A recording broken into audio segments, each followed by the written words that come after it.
Hey guys, this is Anto Lecky. My name is Leo Bliss. My name is Akava. I go by the name Baba D. And you're tuned into Rapid TV. And I love Rapid TV. Shout out to Rapid TV. Thank you, Rapid TV. Please keep watching Rapid TV. This is Rapid TV. Rapid TV. Keep watching. Keep it moved down. Leave it like that.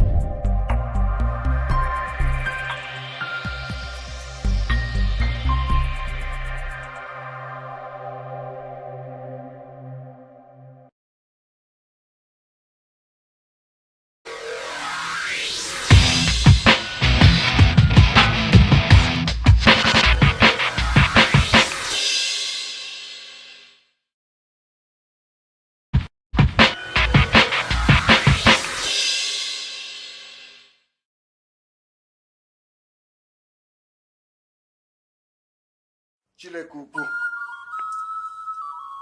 ọ bụghị kere elu ka ala anyị na-atụrụ gị mma lekwe ndị bịara nga m ugbu a ọ bụ ndị nshi na Rapid telivishọn a bịara ka mụ na ụlọ abụ mkparịta ụka ka mụ na ụlọ abụ mkpa ife gbasara omenala madachi Chineke ukwu o jiri wee bịa na-ejiwala nna m ọ bịara nga m abịagbule m ya nga ịla mkpukpu apụla ya n'azụ ọ bụ ọjị na anyị na-eji anabata ọ bụkwa na ọjị la nna anyị njiri lụọ nwaanyị lụọ nne anyị ọ bụkwa na ya na njiri ga-anabata we ọ bụkwa na ọjị la anyị na-eji anabata ọbịa ya ana m achị Chineke ukwu mkpa a bịaruwe ma enyewe ọjị aga wee ta ọjị tata mma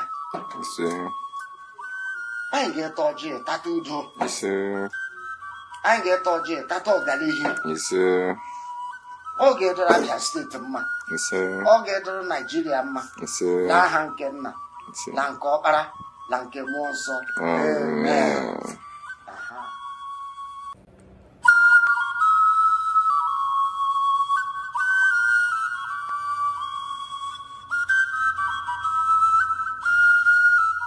Wait for your time.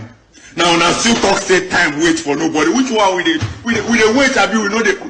Which one we dey do to make happen now?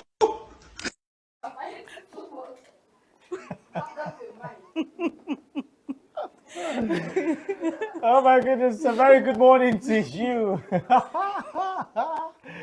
Welcome to Eastern Circle right here in our Omar Hair Studios. My name is Michael Odem, and of course I've got Ada. Good morning to you, Ada. Good morning, glad to have you join us on today's episode. I mean, that video, as much as it is hilarious, it's quite, it reminds me of quite a lot. You know, we tend to talk about time, and time is one thing that we've never, I don't think anybody has ever mastered the use of time. Yeah. But you know, you get so many people confused sometimes because, and then again, we talk about the people, the issue of motivational speakers. Like everybody is trying to motivate the next person, even those who are not even motivated. Yes. But one thing I can take from this is time. In whichever way you take it, you can wait for time, or you shouldn't wait for time. All right. When you don't wait for time, in the aspect of wake up every morning and go ahead and do what is in your hand to do, what you have in your powers to do. Those things you can control, make sure that you're controlling them on a daily. And then when you have done doing that on your part, then you can wait for your time to shine. You're motivating us this morning. Because joined them. I feel like that guy is being very confused about wait or no wait for time. He doesn't know if he's waiting for time or with not. The wait I do, and know you come the again wait. and you tell us there is light at the end of the tunnel. Let's not even go there. Because that's the so it's both ways. You can wait for time and then you shouldn't also wait for time. So don't wait for time, do what you should do. And then when you are done with what you should do, then and you wait have for extra your time, you wait for your time. Yes, and then let the rest happen with time. All right, from this part of the world this morning, we'll be looking at these few topics from Charles Soludo, that's the governor of Anambra State. He said he has not received a salary as governor in 2 years. And Soludo's wife launches an organic garden competition in Anambra Secondary Schools, while the people of Ahowa Oboro Ancient Kingdom in Ikwana local government area of Abia State are joining their Enugu counterparts to say they won't release their land for cattle rearing. We'll go on a quick break, and when we return, we'll bring you the rest of the stories.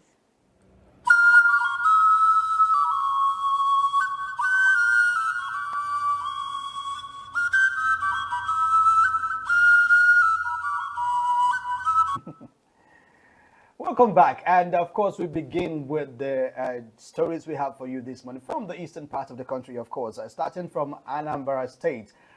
Quickly, before I get to say anything, let's take a look at the video because Soludo recently celebrated his 2 years in two years in office. That was that was yesterday. Yes, yesterday, the 17th of March. 2 days ago, actually. And during that event, he said quite a lot of things. And one of the statements that got people really thinking and talking is the fact that he said that for 2 years now, he has never received a salary as governor, and his wife doesn't still have an official car. drives his personal car. So let's get to hear that from the man himself. We are intentional, very deliberate about doing more with less because we are facing an extraordinarily difficult circumstance in Nigeria. But you know what? Tough times demand for tough managers and tough leaders. That's why we came, that's why you employed me, and that's why we decided to lay a template to say before we even go on, it is very attractive. Every governor that comes, banks flood you with offers for borrowing and so on and so forth. But we decided for the first 2 years to demonstrate something, capacity to do more with less. And so far, as has been said, for 2 years, despite receiving about 25% in real terms or in dollar terms of what was in the past, we've chosen deliberately not to borrow. And people ask me, I know my Lordship, Bishop Ezokab, has asked me this question more than 4 times. How do you do it without borrowing and with the difficult circumstances? And my answer is that we are doing so because we are executing the most austere government ever. As I speak to you, I'm not taking any salary. I'm not paid any salary by Anambra State government. Even the First Lady of Anambra doesn't have any official car. She still drives my personal vehicles. We are executing the most austere government ever and directing resources, cutting waste, cutting the cut of governance to bare bones, and directing resources, prioritizing them to what is the most important for the people. I was going to ask the same question the Bishop asked, how do you do it? Now, I remember he's an economist and a one-time CBN governor. Yes. He should be able to know how to manage funds and appropriate it in the right quarters. In his words, we decided for the first 2 years to demonstrate something which is a capacity to do more with less. And, well, he's been all over the place. The other time he was in the news, berating a public officer for doing the wrong construction and all of that. So he's always trying to, go out there and see what is happening and also to give a face to the government. And but then you find out that in most cases, the people of Anambra, in some quarters, they don't agree with the scorecard. They don't agree with the scorecard. They don't agree that he's doing anything at all. In fact, when you go to social media, when you see posts like this, when you go to the comment section, you would want to wonder, is this guy just coming out to say things and stuff like that? So why are the people not agreeing that he's actually why are the people doing angry something? with him I saw one comment under a post, and the person said that Soludo actually said something about the presidential candidate of the Labour Party, Peter Obi. I think that's why they are angry and attacking him like that, so they don't agree to whatever it is he thinks he has done for them. And secondly, they are crying out about the security condition in Anambra State, actually, which he has also promised to deal with. Yes, he has. And he's been doing quite as much as he can, as far as I can tell. In fact, with the recent commissioning of geometric power in Aba, he also said that he is planning. In fact, he has put people in place to start working on measures to replicate what geometric did in Aba there in Anambra State. So with all of this, then let's also look at what other people, apart from the masses, some notable people are saying about his government, because I believe it's not just about scorecards and all of that? How are the people appraising? Because it's important that the people who you are doing all of these things for actually get to say, oh, yes, we see what you're doing. So there's been a lot of appraisals, road construction, digitalization, and stuff. For instance, this is what the Catholic bishop says. So His Lordship Most Reverend Paulinus Ezo-Okafor has scored Governor Chukwuma Soludo of Anambra State high on the areas of quality road infrastructure, recruitment of teachers, health workers, medical personnel, and digitalization of schools and hospitals. Then again, Prime Minister of the Anambra State Association of Town Unions, Ambassador Dr. John Mechie, has scored Governor Charles Soludo 98% after a critical and thorough assessment of his 2 years in office. So, I mean, these are the things that you can hear from other quarters of government, and then which somehow doesn't agree with what the people, the masses are saying. So, but then it's 2 years. All right, still have two years to go. So by the end of the 4 years tenure, he had made promises during campaigns that he plans to turn Anambra into Dubai, Taiwan of Nigeria and stuff like that. And some people might want to take that out of context, but I also think that that's a figurative expression. So we might not have a replica of Dubai and Taiwan, but then he talks about this goes to show you the plans he has to turn the place into a destination for economic, for recreation, for all of that you need for a state to be developed, and it takes all these things take time. It takes time, and he still has 2 years to the end of his tenure. I've seen people say he won't go for a second term, but let's wait to the expiration of the first term before we start talking about going for a second term. It's obviously too early to start talking about second terms now. So he should be more focused on trying to make the people believe he's actually doing something. So I wouldn't know, when someone has already been seen in a bad light, it takes a lot of grace, a lot of work to change the narrative. It is. Because the opposition also, they've not really helped matters. The opposition in the States, they are always, talking about how he has done this and done that. And, a number of attacking the government. For instance, at a certain time, he suspended a traditional ruler, and as well a member of parliament as well, for actually speaking out for about removing roadside street traders. Of course, that's what they are called in most cases. And we've talked about this street trading most times and how dangerous it is. Sometimes policies might not seem so nice to the people, but then if you don't do those things, you might not see get the end results you are planning to. As those policies are being put in place, you might not actually be seeing the effect immediately, but as time goes on, you appreciate whatever it is the governor is doing, taking out those street traders from the street. Then moving on, we're still talking about Soludo. His wife launches organic garden competition in Anambra secondary schools, and this reminds me of when I was in secondary school. I wasn't an agric student. I had to avoid agric class because my mom was a teacher and she was an agric teacher. So I preferred to do home economics than doing agriculture, because they will always take us to the farm to practicalize what is being taught in the class. You get, but now what I see is different.